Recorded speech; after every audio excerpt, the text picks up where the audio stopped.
দক্ষিণ ভারতে বিজেপির ভরাডুবি, পশ্চিমবঙ্গ ও আসামে তেলেস্মাতি কাণ্ড। অবশেষে নাটকীয়তার অবসান, মুখ্যমন্ত্রী হচ্ছেন থালাপতি বিজয়। শুভেন্দুর শপথ অনুষ্ঠানে প্রবীণ সংগঠক মাখনলালের পা ছুঁয়ে সালাম করলেন মোদি। মার্কিন গোয়েন্দাদের পাত্তা দেয়নি ট্রাম্প, ইসরায়েলের কথাতেই ইরানে হামলা। গুম খুনের রাজনীতি থেকে বের হয়ে নতুন দেশ গড়ার প্রত্যাশা প্রধানমন্ত্রীর। দেশের ক্ষতি হলে আমরা নীরবে বসে থাকবো না বললেন জামায়াতের আমির ডাক্তার শফিকুর রহমান। নিরপরাধ কাউকে হয়রানি না করতে পুলিশের প্রতি স্বরাষ্ট্রমন্ত্রীর নির্দেশ। আগামীকাল শুরু হচ্ছে পুলিশ সপ্তাহ, 107 জনকে পদক দেবেন প্রধানমন্ত্রী। ভারতে মুসলিম নিধনের প্রতিবাদে বিক্ষোভের ডাক দিল বাংলাদেশ খেলাফত মজলিস। কুষ্টিয়া সীমান্তে মাইকিং করে বিজিবির সতর্কতা জারি। স্বাধীন সাংবাদিকতা রোধ করলে সত্যের প্রবাহ বিলীন হয়ে যাবে বললেন মাহফুজ আনাম। শুধু জিপিএ 5 নয়, নতুন প্রজন্মকে বিশ্বমানের করে গড়ে তুলতে হবে বললেন শিক্ষামন্ত্রী। ক্ষমতায় যাওয়ার জন্য কোনো সংকটকে ইস্যু করতে চাই না বললেন গোলাম পরোয়ার। জুলাই সনদ নিয়ে ছলচাতুরি করেছে সরকার বললেন নাহিদ ইসলাম।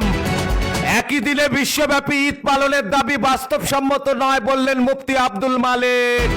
গাজীপুরে 5 মার্ডার ঘটনাস্থলে গিয়ে কাঁদলেন অতিরিক্ত জেলা ম্যাজিস্ট্রেট। গাজীপুরে 5 মার্ডার স্ত্রীর নামে আগেই 12 অভিযোগ করেছিলেন ফোরকান। রাজনীতির নামে ধর্মীয় ভণ্ডামি কখনোই নতুন রাজনীতি হতে পারে না বললেন রাশেদ খান। ভেনেজুয়েলা থেকে 13.5 কেজি সমৃদ্ধ ইউরেনিয়াম নিয়ে গেল যুক্তরাষ্ট্র। Sylhet Dhaka Chittagong rail line dual গেজে রূপান্তরের সমীক্ষা চলছে বললেন রেল প্রতিমন্ত্রী। বেগম খালেদা জিয়া স্মৃতি স্বর্ণ পদক 2026 পেলেন আমিনুল তামিম সহ 15 জন। ব্রাহ্মণবাড়িয়ায় 96 লাখ টাকার ভারতীয় শাড়ি জব্দ করল বিজিবি। ফেনীতে 400 শিক্ষার্থীর পরীক্ষা বন্ধ করে বিদ্যালয় ব্যবসায়ী সমিতির ভোট সমালোচনার ঝড়। ঢাকা চট্টগ্রাম মহাসড়কে তীব্র যানজট, ভোগান্তিতে মানুষ। ঢাকার মোহাম্মদপুরে হঠাৎ নিষিদ্ধ আওয়ামী লীগের ঝটিকা মিছিল, গ্রেপ্তার 1 জন। অনিয়ম ও দুর্নীতি প্রমাণিত, টাঙ্গাইলে ইউপি চেয়ারম্যান বরখাস্ত। সাজেকে প্রতিপক্ষের গুলিতে ইউপিডিএফ কর্মী নিহত। সীমান্তে পুশিন করা 10 বাংলাদেশিকে পরিবারের কাছে হস্তান্তর।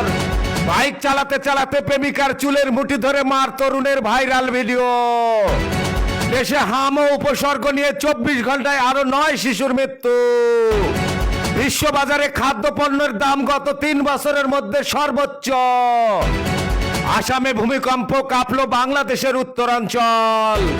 বাহরাইনে আইআরজিসি সংশ্লিষ্ট 41 জন গ্রেপ্তার। 24 ঘন্টায় লেবাননের সংঘর্ষে নিহত 31 জন। ইসরায়েলের সামরিক ঘাঁটিতে ক্ষেপণাস্ত্র ও ড্রোন হামলা। ইরানের যুদ্ধে বিধ্বস্ত প্রায় 30,000 গাড়ি।